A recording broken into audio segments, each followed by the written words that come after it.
The Knights Templar, medieval warrior monks, iron soldiers of Christ, whose order ended in blood and fire and mystery. 10 years ago, I began to investigate the story of an obscure 19th century French parish priest.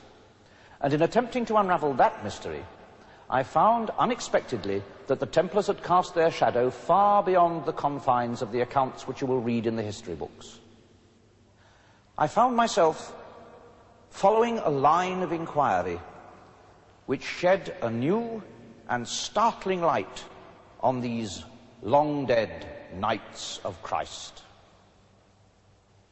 But for me, their story does not begin here, in the Templars' church in the heart of London, nor in Jerusalem, where they apparently began, nor in Paris, where their downfall was plotted, nor indeed anywhere which is part of their known history. For me, the beginning was the story of a man who lies buried here in the French Pyrenean village of Rennes-le-Château.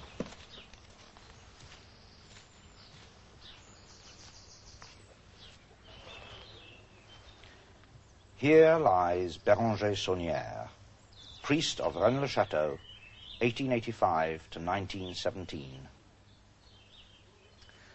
Sometimes when I stand beside this grave, I feel the urge to reach down into the earth and shake those mouldering bones back to life. For nearly 10 years, he's led me a curious dance.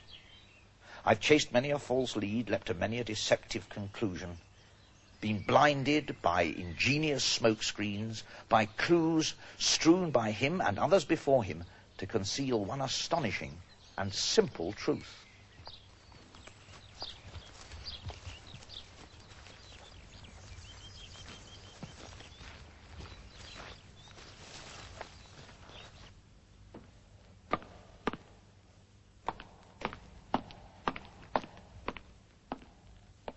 The separate elements of this story have been sometimes surprising, sometimes puzzling.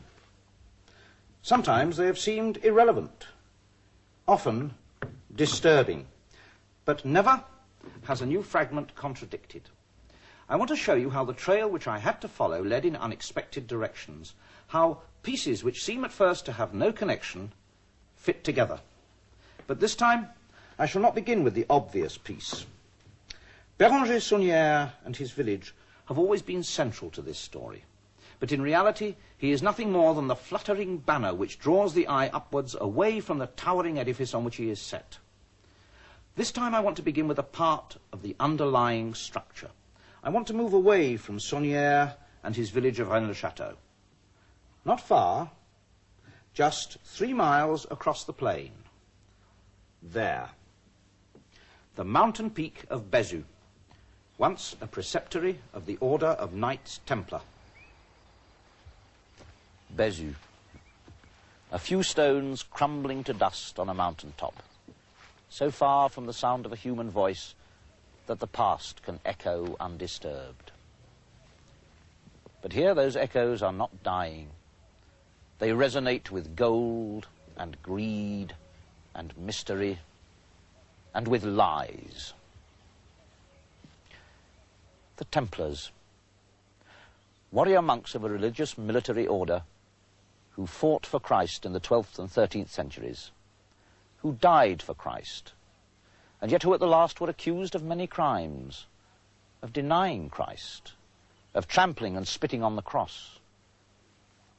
Their story is inextricably entwined in the history of this place and of the mystery which broke into the 20th century across the plain at Rennes-le-Château. But before we can begin to approach what underlies that mystery, we must look more closely at the shadow cast by those long-dead warriors of Christ. Warriors clad in their iron mail with cloak of white, emblazoned with a cross the colour of blood. Warriors, yet monks, who had taken the monastic vows of obedience, chastity, and poverty.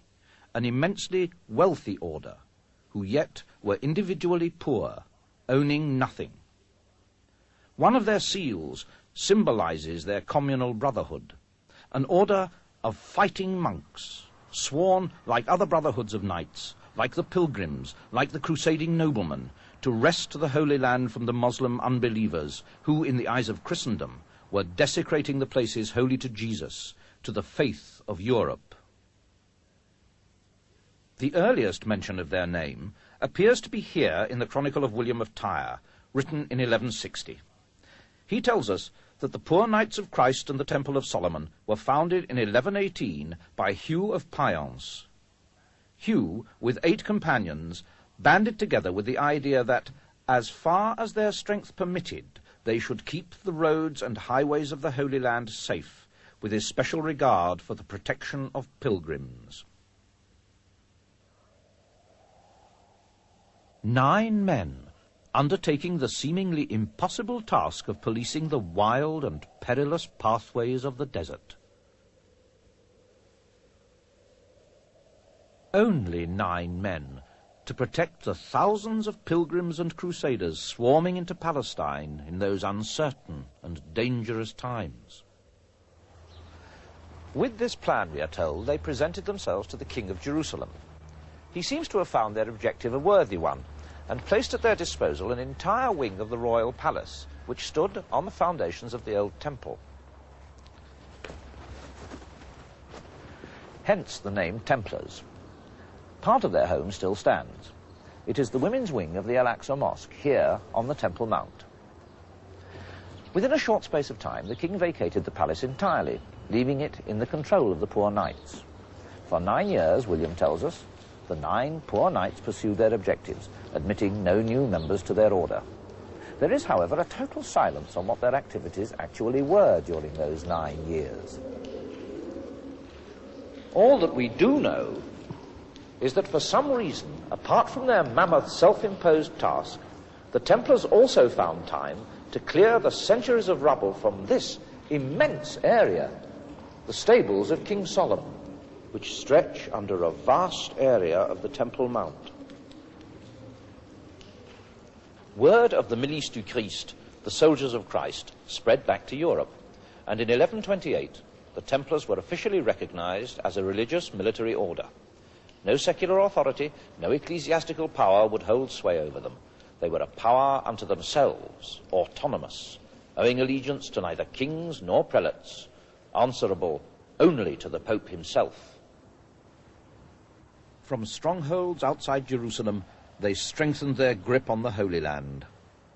There was a certain glamour to these iron monks, enduring in the name of Christ the burning heat of the desert.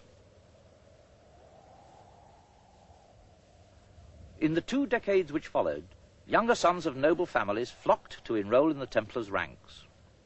Vast donations in goods, money, and land were made from every quarter of Christendom, and within 12 months of their incorporation, the order held huge estates all over Europe, and in 1147, the Templars embarked on the Second Crusade. The reputation they established in battle was one of zeal, tinged with an almost insane foolhardiness. Foolhardy they may have seemed, but their rule forbade them to sue for ransom, or even to retreat, unless the odds were more than 3 to 1. Jerusalem was their home, stronghold of the armies of Christendom, and here the Templar knighthood flourished.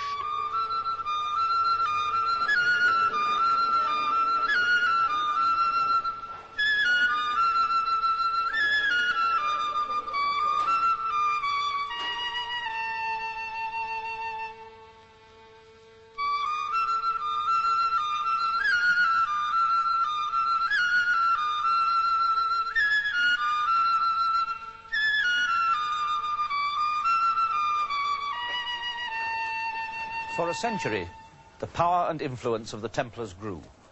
Diplomatic links were even maintained with the Muslim world, to which they were yet so often opposed on the field of battle. But the Templars' world was not confined to war and the intrigues of international diplomacy. In their early years here, they established markets and took commission from which they financed their operations. With their network of castle preceptories spread throughout Europe and the Near East, they were able to organize the safe transfer of money for merchant traders.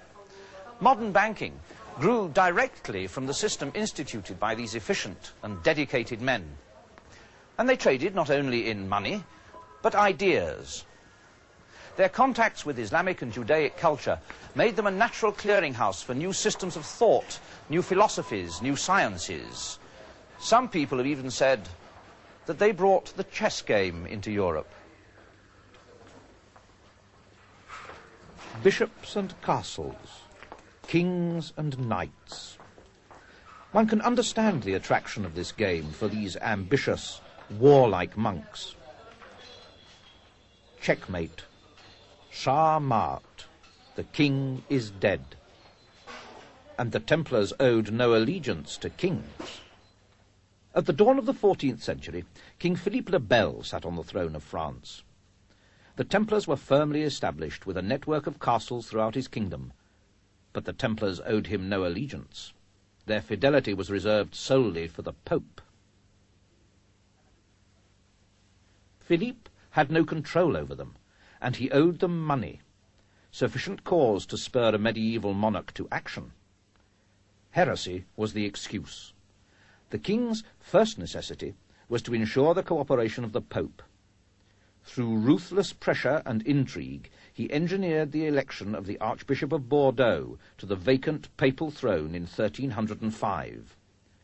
The newly elected Pope Clement V then moved the papal court to Avignon, committing the papacy to what is remembered as the Babylonian captivity, its 70 years in France.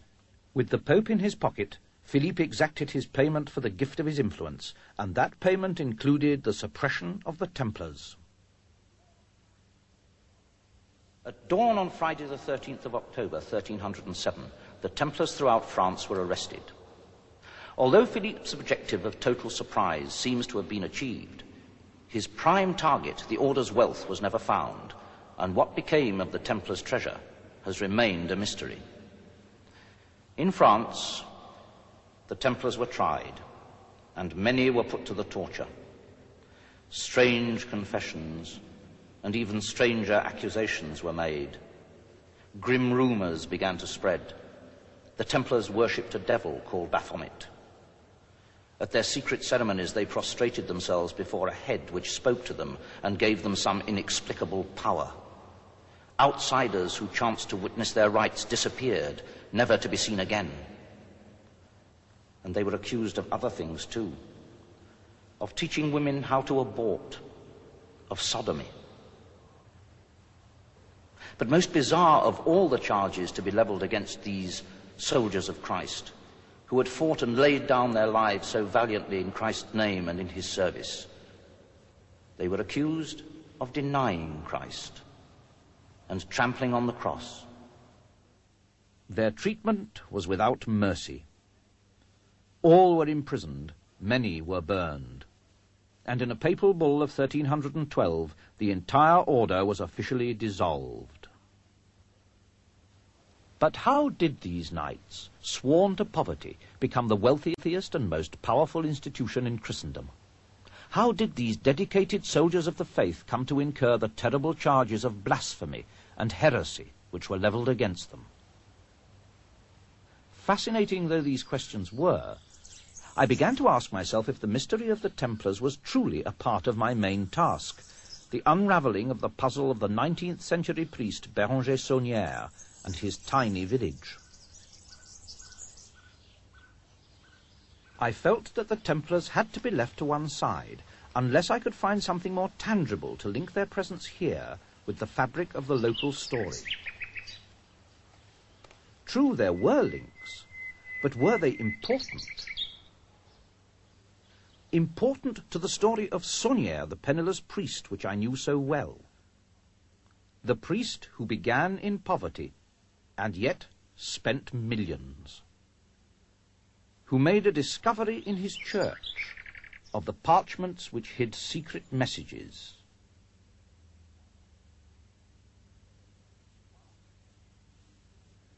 One speaking of a treasure belonging to Dagobert and to Zion.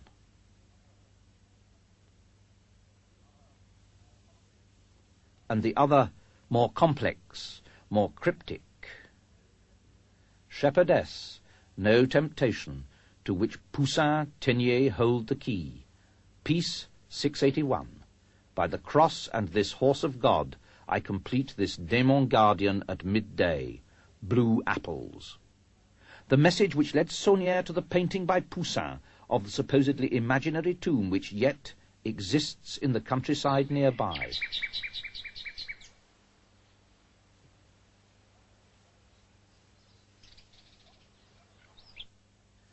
The obvious relevance of the painting led me to undertake a detailed examination of it, and I found what seemed to me to be a curious and rigid geometry. I sought the guidance of Professor Christopher Cornford of the Royal College of Art, who has made a special study of the geometry of paintings.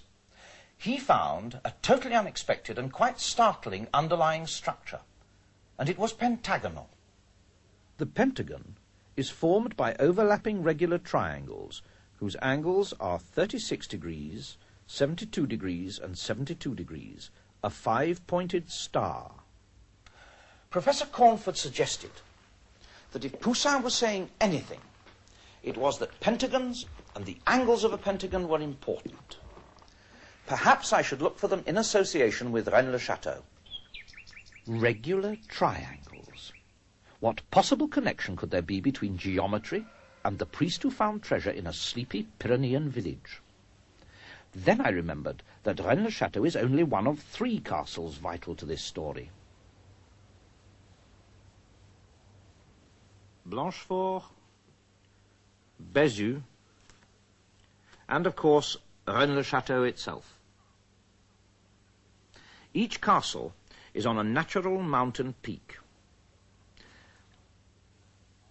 I could not possibly have imagined how amazingly Christopher Cornford's theory would be confirmed by that triangle of castles, the angles which they form, 72 degrees, 72 degrees, and 36 degrees.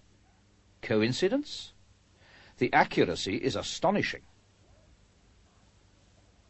Were these 3 castles placed on these mountain peaks because of their pentagonal relationship? And is this surprising geometric regularity of natural forms what Poussin is indicating in his Berger d'Arcadie? As we shall see, this is in fact only a small part of the amazing truth which this painting is intended to convey. For the moment, it's sufficient to turn our attention to these 3 mountain castles and to look more closely into their history.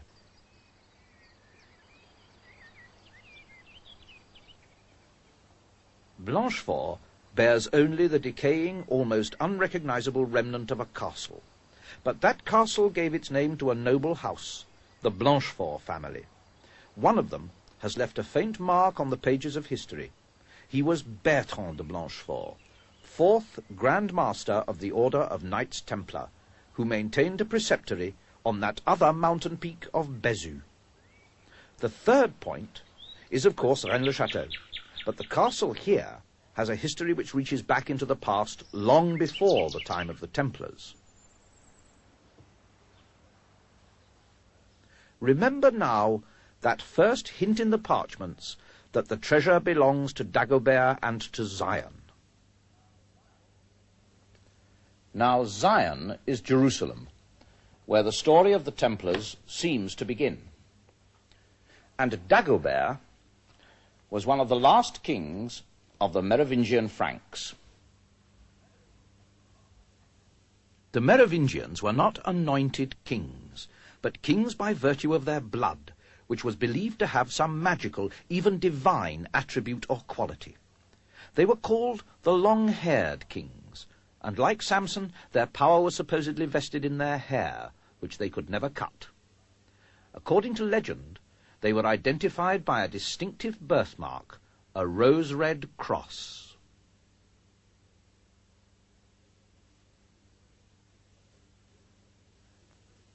Most famous and influential king of the Merovingian dynasty was Clovis I, who led pagan Gaul to Christianity.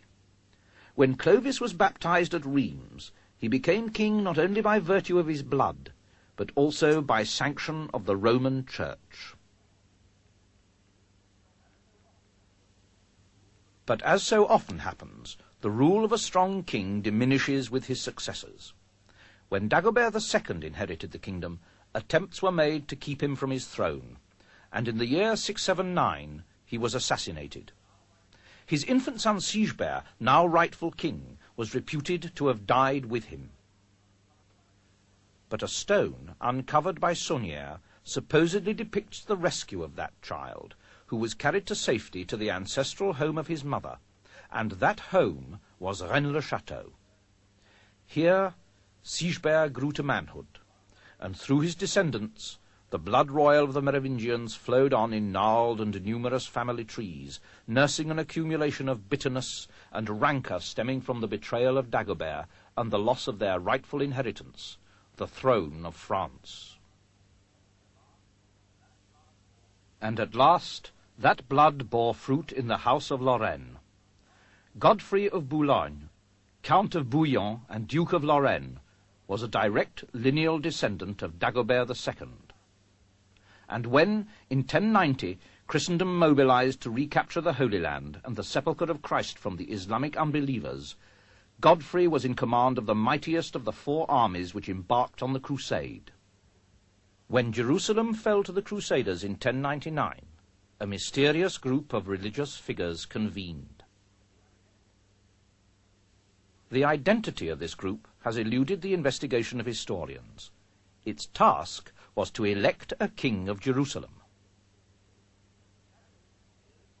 This shadowy but clearly influential group of electors promptly offered the crown to Godfrey of Bouillon. For the supporters of the blood royal of the Merovingians, Godfrey was already a rightful king, but a king without a kingdom. Now that mysterious conclave had given him the most precious kingdom on earth, the Holy Land. But could I begin to identify this shadowy but powerful organization? And could I find a connection, a link with the Order of Knights Templar? And then I found a document. It attests to the existence in 1090 of a mysterious organization called the Ordre de Notre-Dame du Mont de Zion, the Order of Our Lady of the Mount of Zion, which apparently acted in close concert with Godfrey of Bouillon. The document also asserts that at least 5 of the 9 founding Knights Templar were also members of this same Order of Zion. But how authentic is this document? History seems to make no reference to any Order of Our Lady of Zion. At first glance, the document may well seem spurious. But the deeper one probes into the obscured recesses of history, the greater the weight of circumstantial evidence that emerges.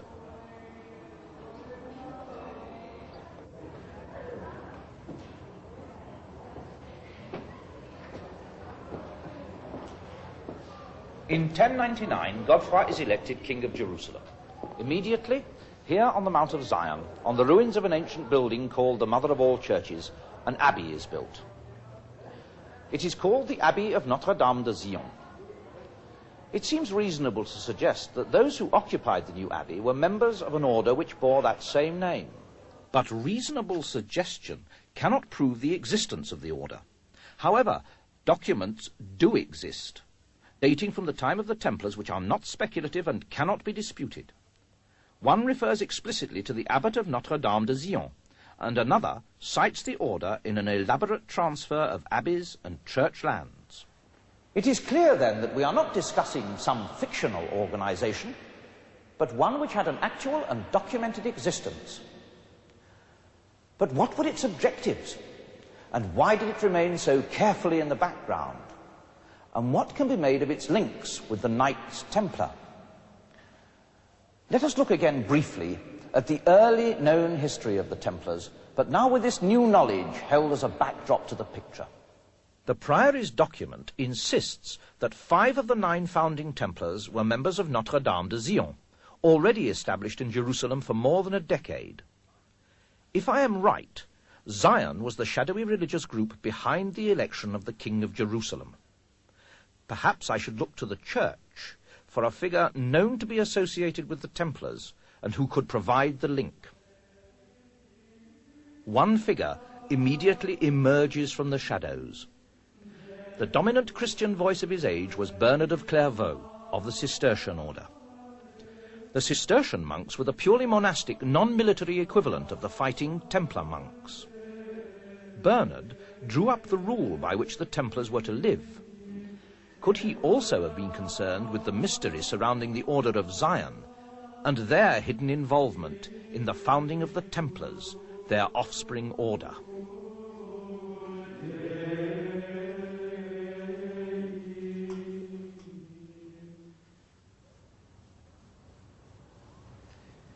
It is clear that St. Bernard played a vital role in the early history of the Knights Templar. And curious hints of that role have been proposed by certain historians who have studied and interpreted his writings. One such hint relates to the time of the Templars' return to France after their early years in Jerusalem. The work has been accomplished with our help, and the knights have been sent under the protection of the Comte de Champagne, where all precautions can be taken against interference by public or ecclesiastical authorities, where one can best make sure of a secret, a watch, a hiding place. No interference from public or ecclesiastical authorities, and a search for a hiding place. Could the Templars have been sent to the Holy Land to bring something back from Jerusalem? Something which St. Bernard was privy to, something which had to be protected, hidden away. Could this explain why the king vacated the palace and handed it over to the Knights Templar, and the silence of the records concerning their activities during those first 9 years? We must remember that at the end of their history, the Templars kept inviolate the secret of the whereabouts of their treasure. What precious thing might have been in their possession? So precious that not even torture could wring a hint of it from their lips. And where could have been the resting place of their secret, their watch, their hiding place?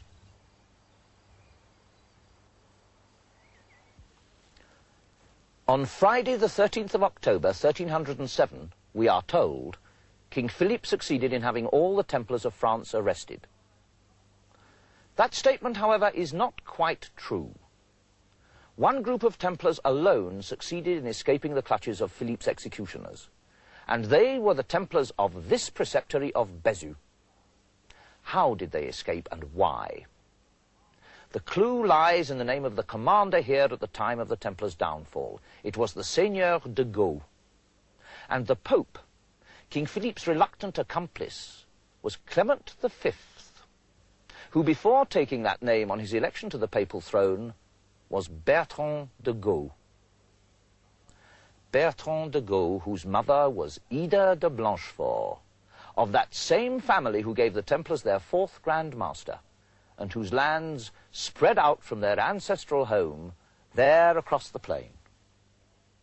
An earlier member of that Blanchefort family, Bertrand de Blanchefort, became in 1153 4th Joint Grand Master of both Templars and Order of Zion. Bertrand can be seen to be the most significant of all the Grand Masters of the Temple. He it was who transformed the order into the superbly efficient and highly organized institution it became.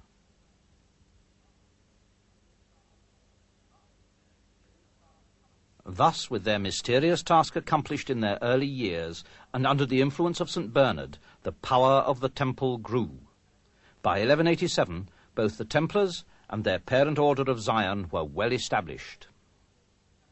But by then, too, the Templars appear to have grown too powerful, too autonomous, too unwieldy and unmanageable for their parent organization.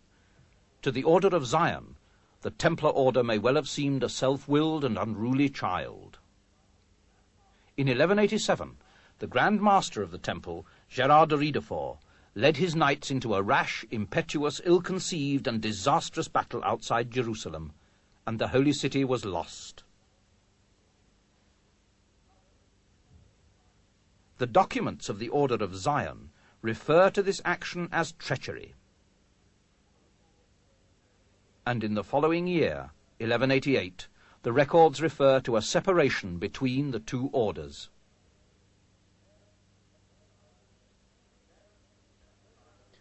The parent set the child free, And though family links remained, the Templars now stood on their own feet, free to ride with haughty arrogance through the remaining century and a quarter of their existence to their final grim doom in 1307.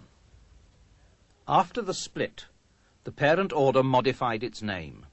Henceforth it was to be known as the Prieuré de Zion, the Priory of Zion, and as such it has continued its cloaked and shadowy existence down the years. When I first saw this document, I was by no means inclined to regard it as authoritative, nor even reliable as evidence.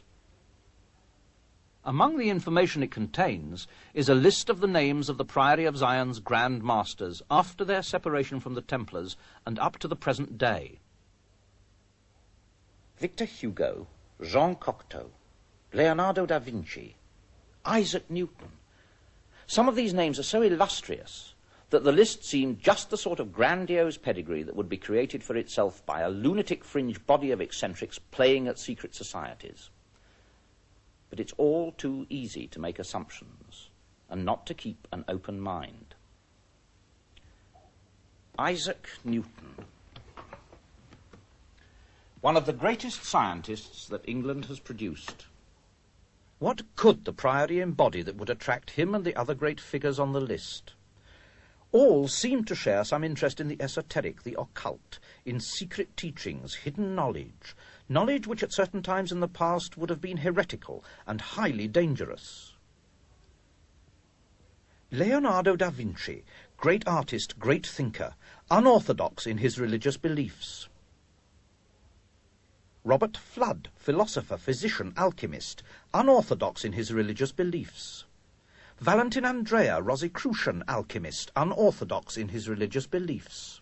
Robert Boyle, great scientist, alchemist, unorthodox in his religious beliefs.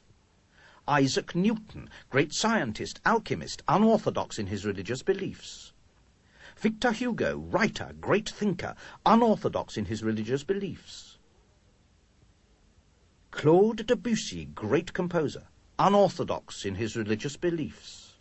Jean Cocteau, great writer and artist, unorthodox in his religious beliefs. The common ground which all these men share, and they share much, was still not enough. Were the connections more than guesswork? Something was still missing, something which binds these great men and claimed their allegiance and their silence. But we must not lose sight of the origins of our hunt, Saunière the obscure parish priest, and a remote mountain hamlet. Here, in his church, he found the clues which led to his treasure. Could I perhaps find traces of the Priory of Zion here at the heart of the mystery? The parchments conceal the key word Zion.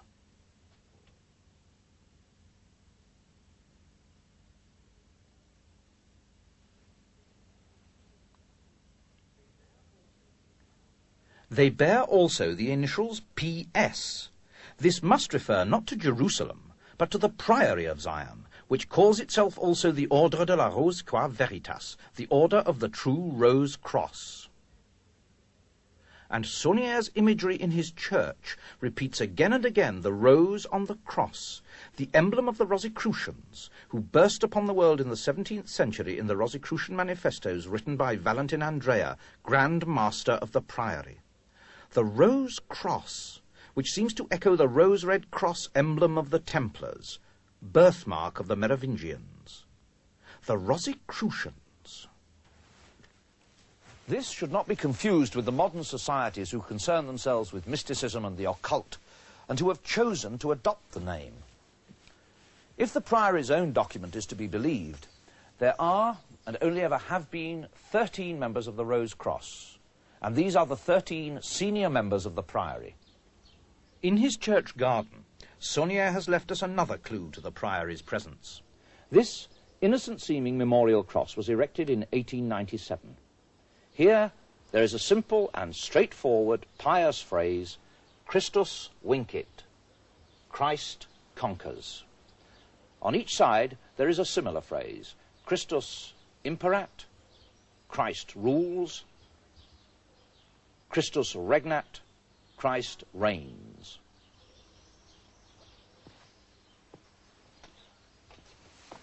But on the back His language is again cryptic.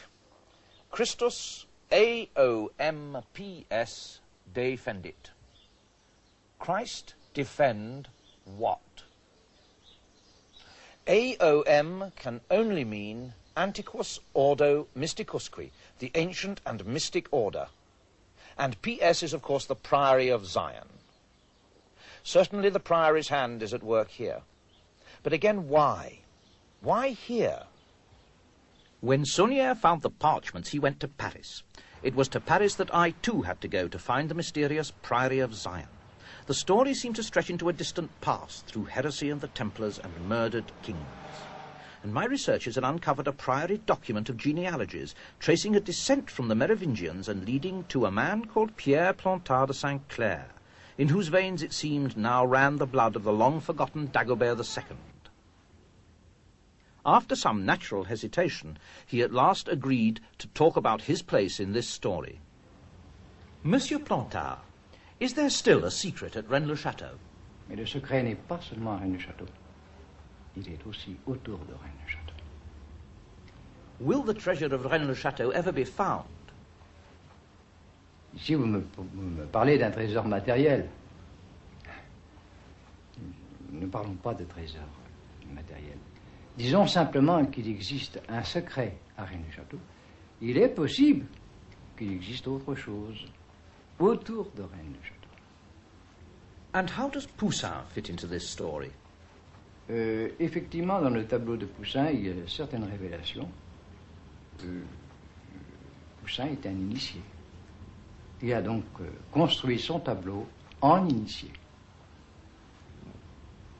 Mais dans l'histoire, il n'y a pas que lui. Il y en a d'autres personnages. Vous savez, les arts est une forme d'expression où la vérité se trouvait cachée derrière des symboles. Can you tell us whether the Priory of Zion still exists today? À l'heure actuelle, Sion existe toujours. L'un de ses derniers membres, un de ses derniers grands maîtres, c'était Jean Cocteau. Tout le monde le sait. Monsieur Plantard, over the centuries you have, how shall I put it, you have supported the Priory of Zion. Nous avons soutenu Sion. Et Sion nous a soutenus. We. Who are we? Nous, je parle de la lignée mérovingienne, car notre lignée est issue de Dagobert II. Les Mérovingiens, ce sont eux qui ont fait la France. Sans eux, il n'y aurait pas de France. Les Capétiens, les Carolingiens, ils ont suivi la ligne des Mérovingiens. Le Mérovingien représente la France.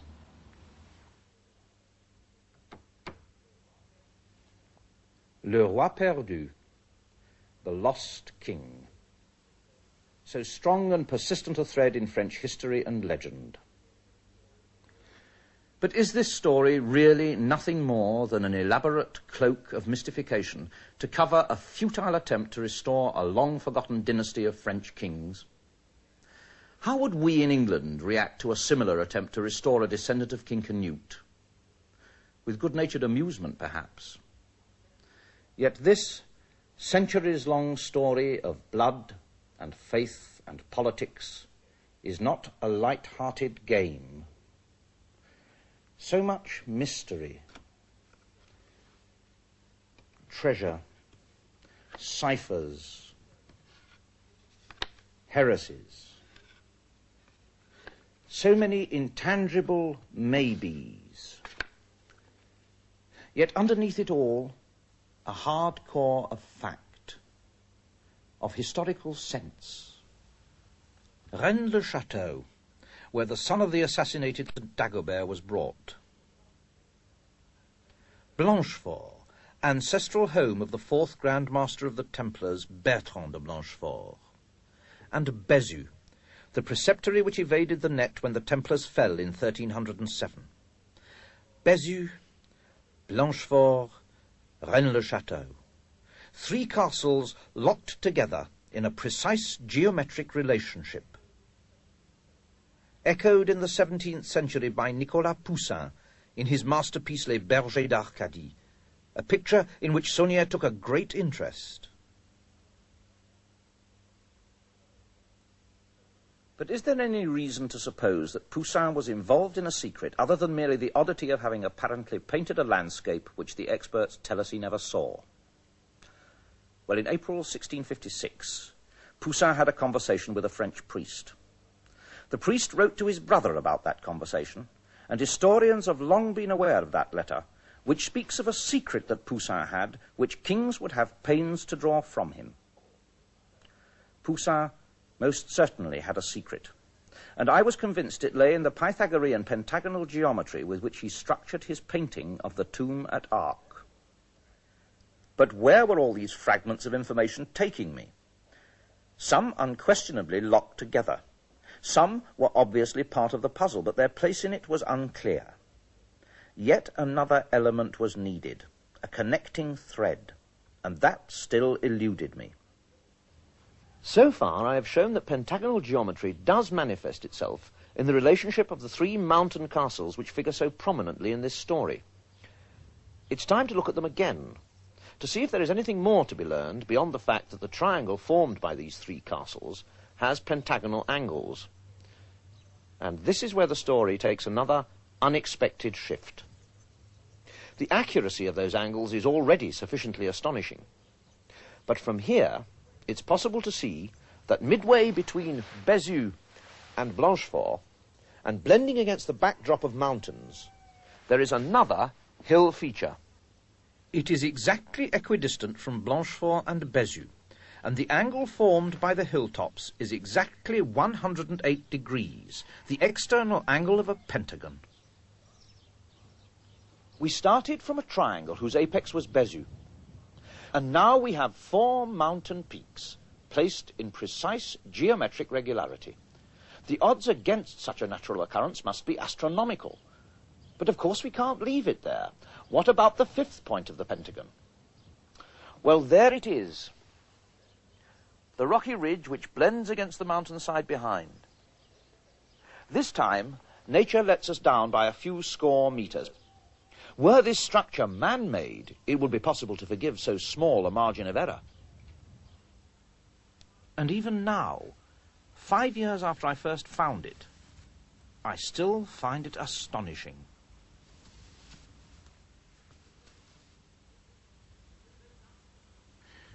There's no doubting this immense geometric figure when one can see it laid out. But in the landscape, the mountains blend with their neighbours, and their regularity is hidden. This story began with the hunt for Béranger Saunier's treasure, and has led to this amazing geometric figure. Yet the story had always implied that there was more here than mere buried treasure. The pentagram has already appeared elsewhere, hidden in this parchment. But this pentagram, unlike the mountains, was an irregular one. It broke through its surrounding circle. What could this imply? It broke through its surrounding circle. What could this imply? In fact, what is the significance of the pentacle?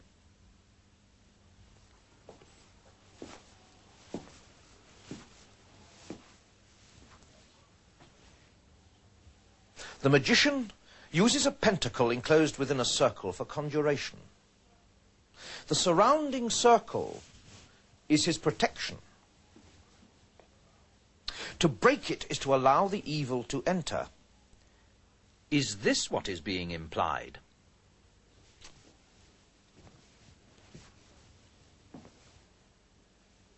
I think not. Certainly it's a possibility, but the pentacle is not only a symbol of black magic, of evil.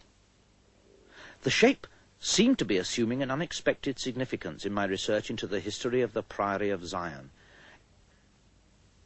It kept nagging at me, and when I talked to Monsieur Plantard, I asked him about the geometry I had found and what significance he saw in the stressing of the pentacle. The geometry is pentagonal, isn't it? Je ne peux pas vous répondre à ce sujet.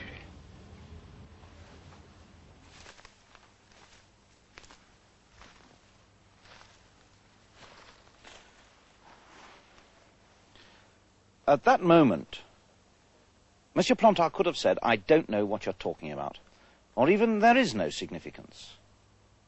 But in a sense, his answer confirmed my suspicion that there was an importance attached to that symbol which I had yet to discover. Magic seemed a possible answer. But then, magic has become a matter for ridicule. But it's not always been so. This story has a very long past, and the blood of thousands has been shed in the fight against witchcraft. And even today there are many who take magic all too seriously, no matter how much we others may scoff. We've even subtly distorted the vocabulary. The word occult has come to be associated only with magic, witchcraft, devil worship. But occult simply means hidden. A secret body of knowledge reserved only for the initiated. Saunière, I know, had left us cryptic images of one such body of hidden knowledge. The symbols of air, fire, water, earth. The four elements of alchemy. Alchemy, for most people today, no more than a half-forgotten medieval quest for a way to change base metal into pure gold. But the true alchemist's search was much more than that. A key phrase in their writings is, as above, so below, reflecting their continual search for an earthly counterpart to the immensity of God's cosmos, their desire to transmute base man into pure spirit. The alchemical quest seems to have held much fascination for many of the Grand Masters of the Priory of Zion, and the Templars seem to have absorbed it along with the other Eastern philosophies and sciences with which they came into contact. As above, so below. Base man into pure spirit, a religious concept. And the Templars were a religious organization, the Priory also.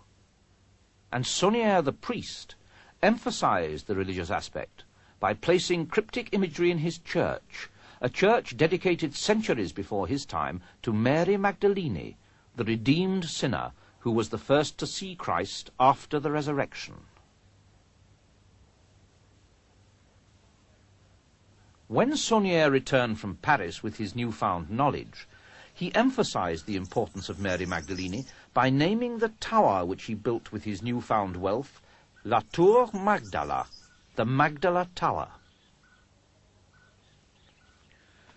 For the occult initiates of the Middle Ages, Mary Magdalene, through her redemption from sin and her unique knowledge of the risen Christ, was regarded as a medium of secret revelation, and those initiates had chosen the planet Venus as her symbol in the cosmos. A saint and a star.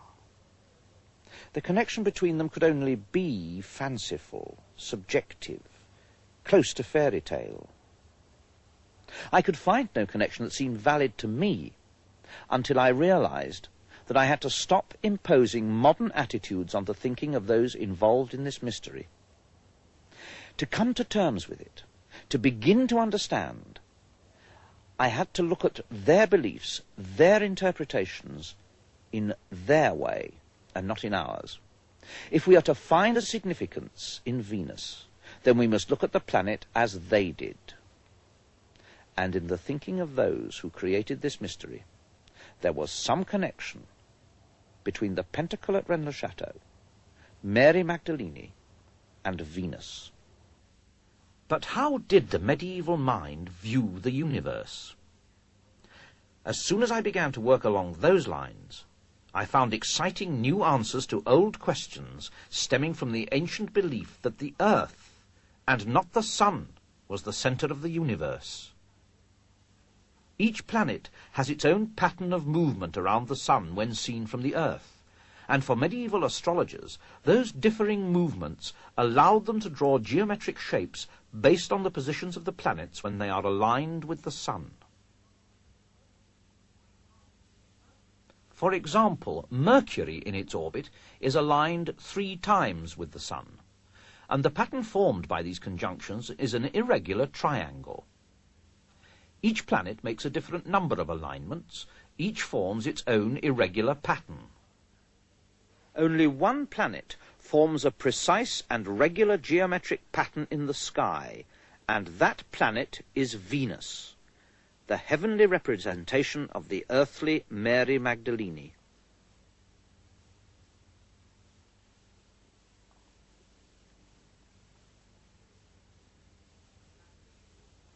And the pattern she draws, as regularly as clockwork every 8 years, is a pentacle. As above, so below. At Rennes-le-Château, village of Mary Magdalene, we have the perfect pentacle, the earthly counterpart of the perfect pentacle in the heavens, the secret and hidden pattern of Venus, the Magdalene. Each pentacle precise, known, yet hidden. One must be initiated into the mystery before one can see the age-old and unchanging truth that the heavens find reflected in that tiny location on the face of the earth. Here was the link between the worlds of matter and spirit, between base and corrupt man here on earth, and the twinkling firmament where dwelt God and all his saints. Mary Magdalene, the medium of a secret revelation, was herself the image of the secret revelation in the sky. To the medieval mind, to the alchemist, to the Templar, to the Priory of Zion, such an image was immensely powerful, immensely potent. In that majestic symbol in the sky, harmonious, unchanging, regular as a metronome, was the music of the spheres.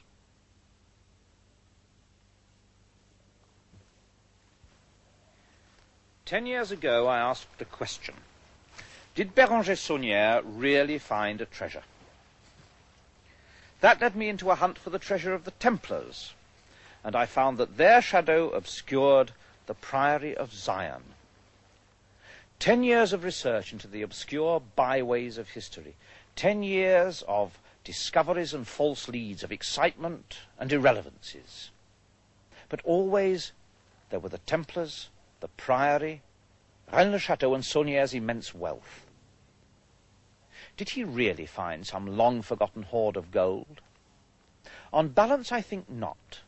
I now think that that mysterious organization, the Priory of Zion, provided him with the means to buy the land, build the house and the tower, perform all his other works, but not for his sake, not for his comfort, not for his purposes, but for theirs. For Saunière now seems to have been no more than the guardian of this place which had such immense significance for the Priory of Zion.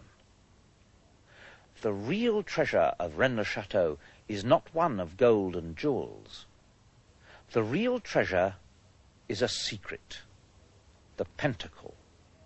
A secret which held immense potency in the past, and which for some people still holds that potency today. Shape, I am told, has a property. In other words, certain shapes do certain things. Can a pentacle really do something? I don't know. Perhaps in some ways I don't want to know. I discovered it, so I can't ignore it. All these illustrious people of the past, Poussin, Leonardo, Newton, all of them over the centuries have been involved in this story. Were they really intent on restoring the deposed Merovingian blood? What can there be so special about this royal bloodline that can ensure centuries of loyalty? Still, something seems to be missing, and only the Priory of Zion can answer all the questions which seem to increase even as the discoveries are made. The Priory of Zion. Does it still exist? Is it really still alive? Still a force to be reckoned with? Certainly it existed in the past, and it has been powerful. and it has been associated with a pentacle and a royal dynasty. If the Priory of Zion still exists, and Monsieur Plantard insists that it does, then the latest name on their list of Grand Masters is Jean Cocteau. Was he really involved in all this? After 10 years of research, I no longer wonder. I can only observe and record. And I have one more thing to show you. Something which brings me full circle back to London. Not to the Templars' Church, but to a church little more than a mile away, just behind Leicester Square, the Church of Notre-Dame de France.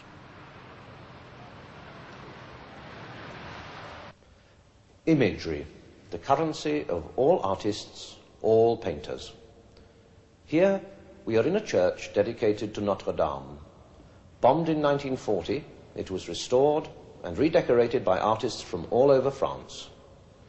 The mural in this side chapel is a crucifixion, painted towards the end of his life by Jean Cocteau. His style is instantly recognizable.